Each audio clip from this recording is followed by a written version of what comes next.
অভি, সমাবেশ স্থলে কেমন দেখছেন নেতাকর্মীদের উপস্থিতি, তাদের বক্তব্য কি, তাদের সাথে আপনারা কথা বলেছিলেন কিনা?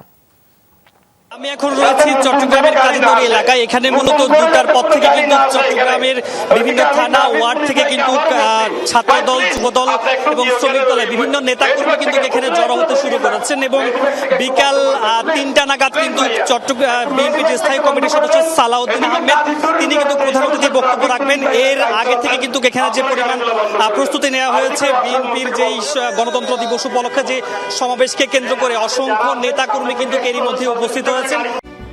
আপনজনদের কাপড়ের যত্নে আমার ভরসা যুগ যুগ ধরে এক্সপার্ট ডিটারজেন্ট জেট।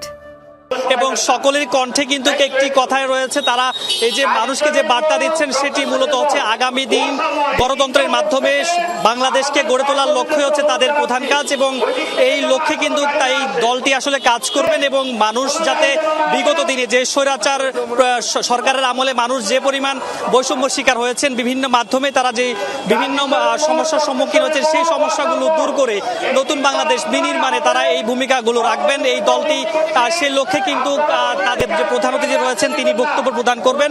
এরই মধ্যে কিন্তু চট্টগ্রামের আশেপাশে যে সমস্ত উপজেলাগুলো রয়েছে সেই উপজেলার অসংখ্য নেতাকর্মী এরই মধ্যে এখানে উপস্থিত হয়েছে। নিশ্চয়ই দেখতে পাচ্ছেন মানুষজনের যে উপস্থিতি, সময়ের সাথে সাথে কিন্তু মানুষের অনেক উপস্থিতি বাড়ছে এবং মানুষ বলছিলেন যে বিগত 3টা টার্মে যে নির্বাচন হয়েছে সেই 3টা টার্মে কিন্তু মানুষজন তাদের ভোটাধিকার প্রয়োগ করতে পারেনি, তারা পছন্দের প্রার্থীদেরকে সেভাবে ভোট দিতে পারেনি। এইভাবে যত আগামী বাংলাদেশে যেন মানুষজন তাদের নিজের পছন্দের প্রার্থীদেরকে ভোট দিতে পারে এবং রাতে যেন কোনো ধরনের ভোট ডাকাতি না হয় সেই বিষয়ে কিন্তু নেতাকর্মীরা বারবার বলছেন এবং এই বিষয়গুলো তারা আসলে এই বিষয়গুলোকে মূলত প্রাধান্য দিয়ে আজকের যে সমাবেশ সেই সমাবেশ কিন্তু সমাবেশ অনুষ্ঠিত হবে। সেখানে সালাউদ্দিন আহমেদ স্থায়ী কমিটির সদস্য তিনি আসলে নেতাকর্মীদের উদ্দেশ্যে যেই বার্তা রয়েছে সেটি তখন আসলে দিবেন।